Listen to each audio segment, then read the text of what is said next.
Welcome back. Valentine's Day 2021 sees a unique challenge for people's dating lives.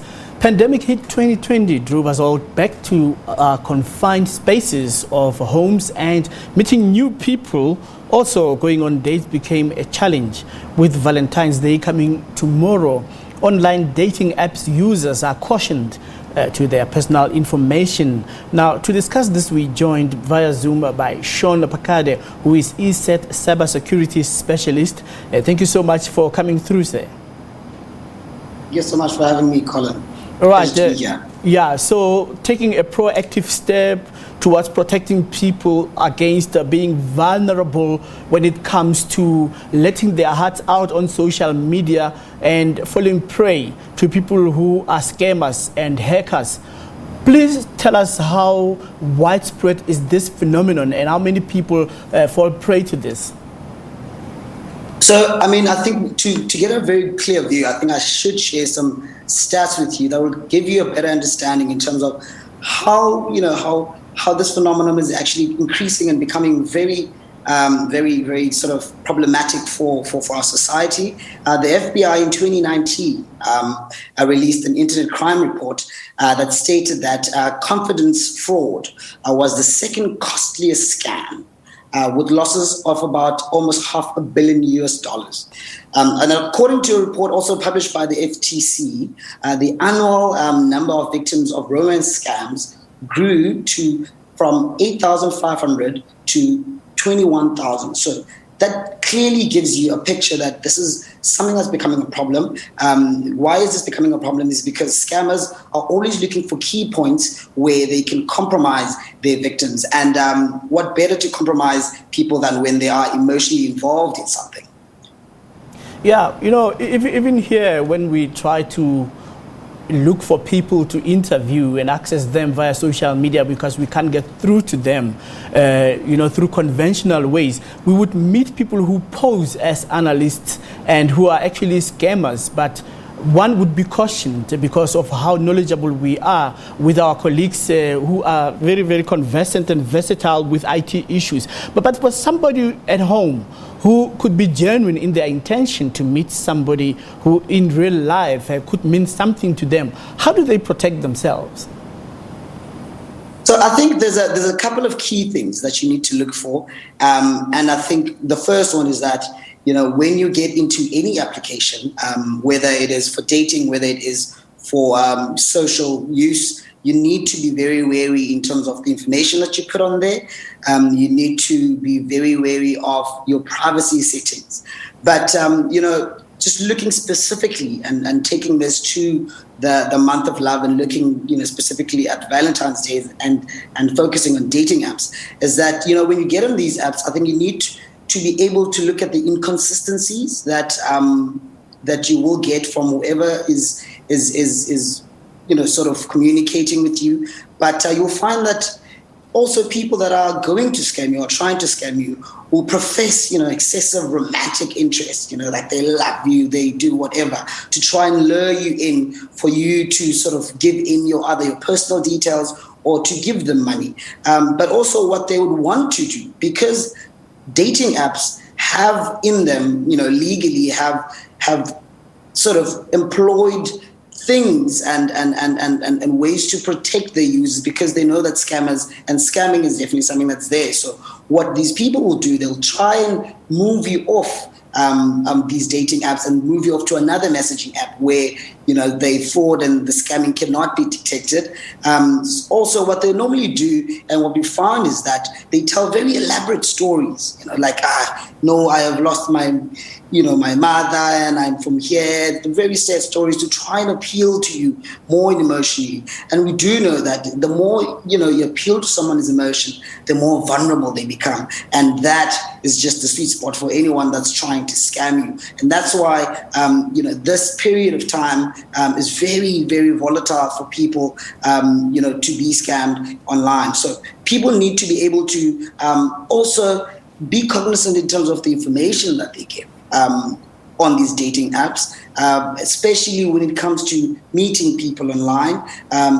They need to be also make sure that whatever information that they give is information that they would give any stranger. So if you wouldn't willingly give a stranger walking on the street your number or your address, so why would you give someone on a dating app? So I think when we navigate in the digital space, we need to look at it almost as reality. And people is that people don't tend to look at the digital space as reality. They sort of look at it as augmented reality, but everything that we are doing right now in the digital space basically is a reflection, or if not the same as reality. So people just need to be cognizant always, because everything and anything can happen at any time. So you always need to make sure that you're protected. Have a third eye. If it seems too good to be true, it definitely is too good to be true. Right. So now let's get to the finer details of identifying scammers. How does one develop a nose of smelling scammers from far? Especially, firstly, let's look at one of the apps. I mean, Facebook, for example, it may start with a friendship request. And when you look at the account, you find that it was only established a few days ago with only 3 pictures and so forth. Why is it that most of the time these people would pose as if like they are genuine and they would live in KwaZulu-Natal but based in Dubai, and people would fall vulnerable to that to an extent that they even give them money? What is so convincing about them? So I like the fact that you've basically named the 3 very crucial things that you go on their profile. You see they've got 3 pictures. You see they're from KwaZulu-Natal, but the guy is based in Dubai. So from the onset, you can see that something is funny, right? But I think what we need to do is that, or we need to know is that every information that we share online is very private, and we need to be very cognizant in terms of how much we share online. So myself as a scammer, if I want to scam you, I go on your profile. Now, if your privacy settings and what you've put out there is not sort of privated to your friends and the people that know you and is public, then I can draw up a picture of what kind of a person you are, what sort of your interests are, where you stay and everything. And then it's much more easier then to target you. So what we need to do in terms of our social media platforms is that we need to religiously look at our privacy settings. Those are there for a reason, to try and protect you from people not only, accessing your information, but also just keeping your peace of mind. Because, when you are in these platforms, it's because of whatever reason that you're in there for, to communicate to your friends or to communicate to your workers, but it's people that you know. So there are measures that are put in all these platforms. They're legally bound to do so. But what we don't know, or what we don't really do, is teach ourselves to look at the privacy settings, to start looking at passwords, to start having password managers, to start having 2-factor authentication. That should be second nature by now. But that's a very important thing, because if someone is trying to hack your Facebook, if someone's trying to hack your WhatsApp, if someone is trying to hack your banking app, if you have just 2-factor authentication, there's one level of security already. So those things is that we just need to have that information. People need to know password. We need to make that as complex as possible. That's why they created banks like a password manager. Free of charge. It's an application that keeps all your passwords, as complicated as they are, and all you need is just one password to access all your passwords, so they're protected. So you don't have to remember 20 passwords. You just need to remember one password, but all your passwords are then strong, and then therefore you've created a nice layer of protection. The second one, 2-factor authentication, you've got that second, so you've got our 2 layers of thing. The third one is that what you need to do is that we need to be wary of the stuff that we click on. I know that you probably know it as well. I get a lot of links out of my emails and my WhatsApp. My aunt sent me links of specials, games, specials, Gaspar. And these links is how scammers can gain access, not only to your application, but also to your phone. So that's why you hear that people are scammed or hacked. I know most of our celebrities have been hacked, and people are wondering, how does this hacking thing, work, and how does it, go?